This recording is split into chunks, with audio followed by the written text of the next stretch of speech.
Hello everyone, I am Dr. Sandeepa Biswas and you are watching my channel Econs on Earth. In this video, I am going to describe why do we put a positive sign with the price elasticity of demand, जबकि ये जो value है वो ऋणात्मक होती है सामान्य वस्तु के लिए. ठीक है. So you know that the relationship for a normal good is negative. ठीक है. सामान्य वस्तुओं के लिए जो कीमत और मांगी गई मात्रा का जो संबंध है वो ऋणात्मक होता है.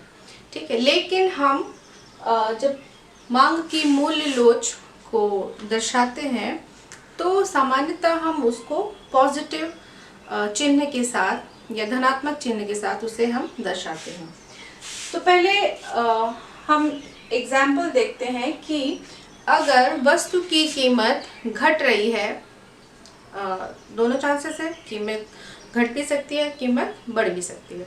तो पहले हम देखते हैं कि यदि कीमत घट रही है, ठीक, इफ प्राइस रिड्यूसेस, सपोज कि जो P1 है वस्तु X की प्राइस जो है वो 10 है प्रारंभिक स्थिति में या इनिशियल स्टेज पे, और उस 10 रुपए की कीमत पर जो वस्तु की मांगी जाने वाली मात्रा है वो 100 यूनिट्स है.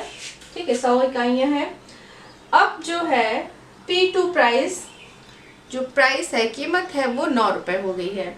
ठीक है, और उसके रिजल्ट में जो Q है वह बढ़कर 110 यूनिट हो गई है. So there is a change of 10% in both the variables. दोनों ही चरों में 10-10% की 10-10% का परिवर्तन हो रहा है. सो हमने यहाँ पर 10 लिखा और यहाँ पर प्राइस जो है वो गिर रही है, इस वजह से we have putted a minus sign with the minus sign in the denominator. ठीक है, और इसके फलस्वरूप यहाँ पर जो है जो चेंज इन क्वांटिटी है या मांगी गई मात्रा में जो परिवर्तन है वह भी 10% है. So here is a positive sign. Let me put it. So when we solve it, we get a -1 elasticity of demand, price elasticity of demand.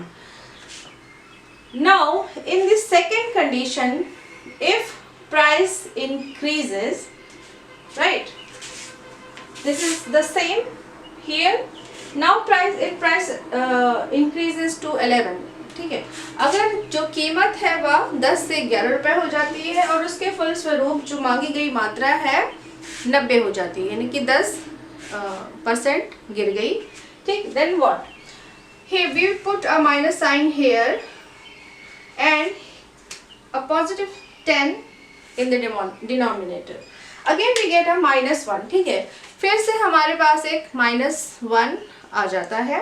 ठीक, तो -1 क्या है? This is, if ignore this minus sign, this is a unitary price elasticity of demand. ठीक है, यानी कि जो कीमत में जो परिवर्तन है वह अपने मैग्नीट्यूड के बराबर, अपनी इंटेंसिटी के बराबर का चेंज क्वांटिटी डिमांडेड में या मांगी गई मात्रा में लेकर आता है. ठीक है, यहाँ भी वही कंडीशन है, यहाँ भी वही कंडीशन है, मतलब मैग्नीट्यूड सेम है बट डायरेक्शन दूसरा है. यहाँ पर कीमत रिड्यूस हो रही है, घट रही है, और जबकि यहाँ पर कीमत बढ़ रही है.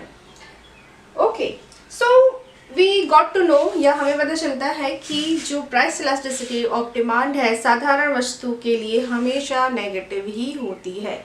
बट अर्थशास्त्रियों ने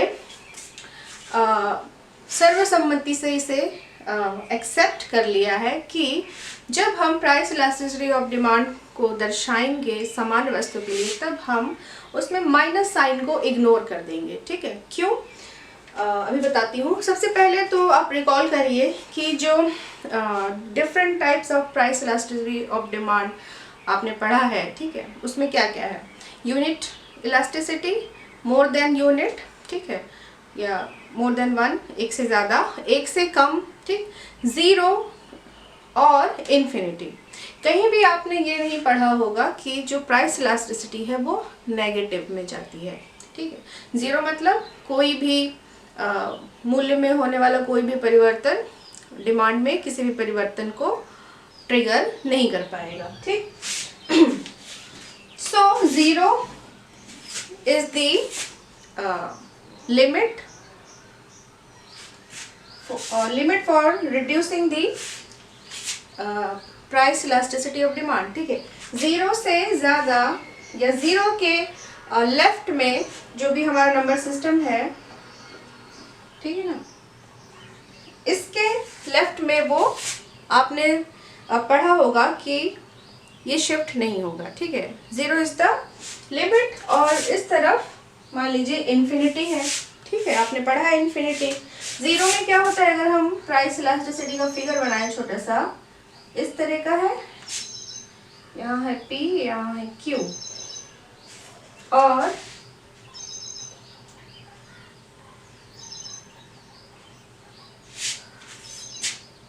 I hope you can see the screen. Let me check it.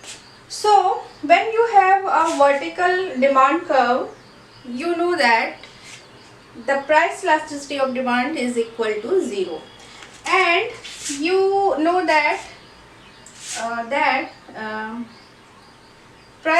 there is some points or some price elasticities which is between 0 to 1, maybe 0.8, sorry, here I would like to write 0.2, 0.5, 0.8, and finally 1 you get here, right?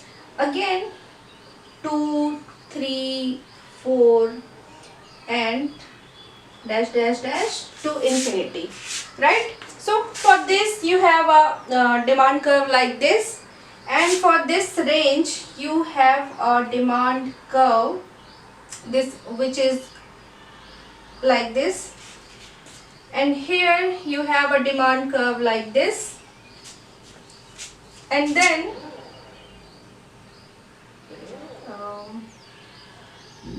yes, like this, and here like this. I hope you are getting the point which I want to convey you, ठीक है। मुझे आशा है कि आप लोग को समझ में आ रही है बात, ठीक है। आपके पास 5 तरह का फिगर है प्राइस इलास्टिसिटी ऑफ डिमांड का। कोई भी प्राइस इलास्टिसिटी ऑफ डिमांड का प्रकार आपका इस रेंज में नहीं आता है, ठीक है। So this is the fact which you have to put in your mind. So now where I was, ठीक है। So we have to cancel out this minus sign, क्योंकि अगर ये माइनस साइन हम कंसीडर करते हैं, इसका मतलब है कि ये हमारा कहीं इस तरह पे आएगा, और मान लीजिए यहाँ पर 5% का जो प्राइस चेंज है वो 10% के क्वांटिटी डिमांड में चेंज को ट्रिगर करता है, तो यहाँ पर क्या आ जाएगा, 2 वैल्यू आ जाएगी। मान लीजिए यहाँ पे 2% का प्राइस चेंज जो है 10% के क्वांटिटी डिमांड को ट्रिगर करता है, तब यहाँ पे वैल्यू क्या आ जाएगी, 5 आ जाएगी, ठीक है। और अगर हम माइनस साइन को कंसीडर करें तो यहाँ पे कहीं पर आपका price elasticity of demand reside करेगा, जो कि गलत होगा, because we are interested in the magnitude of the change, magnitude of the response in the quantity demanded due to a price change, ठीक है। किसी वस्तु की कीमत में होने वाला परिवर्तन वस्तु की मांग में कितने परिवर्तन को ट्रिगर करता है, कारण बनता है, उसका मैग्नीट्यूड क्या है, ठीक है। तो ये हम इस तरफ नहीं जाएंगे, इस वजह से इस माइनस साइन को कैंसल आउट करने के लिए हम प्राइस इलास्टिसिटी ऑफ डिमांड की वैल्यू के साथ माइनस लगाते हैं, ताकि जो माइनस साइन है वह नलीफाई हो जाए, ठीक है। So this is the condition for normal goods, ठीक है। ये सामान्य वस्तु के लिए है। आप जानते हैं कि जो गिफिंग गुड्स है उसके लिए उसमें जो रिलेशनशिप है उसका डायरेक्शन सेम होता है, यानी कि यहाँ पर प्लस है तो यहाँ पर भी प्लस होगा, यहाँ पर माइनस है तो यहाँ पर भी माइनस होगा। मतलब कि अगर प्राइस रिड्यूस होती है तो क्वांटिटी डिमांड भी रिड्यूस होगी, प्राइस बढ़ती है तो क्वांटिटी डिमांडेड भी बढ़ जाएगी। ठीक है, तो उसकी बात नहीं करेंगे हम फिलहाल इस वीडियो में, वो एक्सेप्शन है। सामान्य वस्तु के लिए यहाँ पे लिख देती हूँ x being a normal good, right?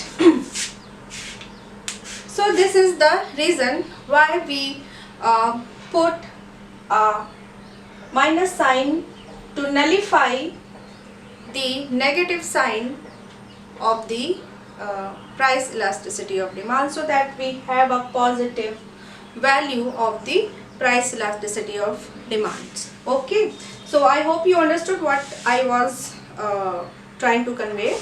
ठीक है, मुझे आशा है आपको ये वीडियो पसंद आई हो और आपको समझ में आया हो जो मैं कहना चाहती थी। And press the bell button and subscribe and all this stuff.